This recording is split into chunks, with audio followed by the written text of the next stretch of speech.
நைட்டுக்கு என்ன dinner ready பண்ணுறதுன்னு சொல்லி காலையிலேருந்தே யோசிக்க ஆரம்பிச்சிருவோம். அது போல் தான் இன்றைக்கி நைட்டுக்கு பச்சைப்பயிறு தோசை ரெடி பண்ணுறான்னு சொல்லி காலையிலேயே 1.5 டம்ளர் பச்சைப்பயிருக்கு 1/2 டம்ளர் இட்லி அரிசி ஊற வச்சு எடுத்து வச்சாச்சு.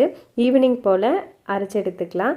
கூட இஞ்சி, பச்சை மிளகா, சீரகம், கருவேப்பிலை இதெல்லாம் போட்டு அரைச்சிக்கலாம். நம்ம அரைச்சதும் தோசை ஊற்றிக்கலாம், புளிக்க வைக்க தேவையில்லை. இது ரொம்ப ஹெல்த்தியாகவும் இருக்குது, ப்ரோட்டீன் அதிகமாகவும் இருக்குது. அதனால் நம்ம கொஞ்சம் சீக்கிரமாகவே டின்னர் முடிக்கிற மாதிரி பிளான் பண்ணிக்கலாம். நான் ஒரு 6 o'clock அரைச்சி வச்சுருந்தேன். ஒரு 7 o'clock பையனுக்கு ஃபஸ்ட்டாக தோசை ஊற்றி கொடுத்தாச்சு. கூட வெங்காய சட்னி தான் பண்ணியிருந்தேன். அரைச்சிட்டு தோசை ஊற்றிக்கலாம்.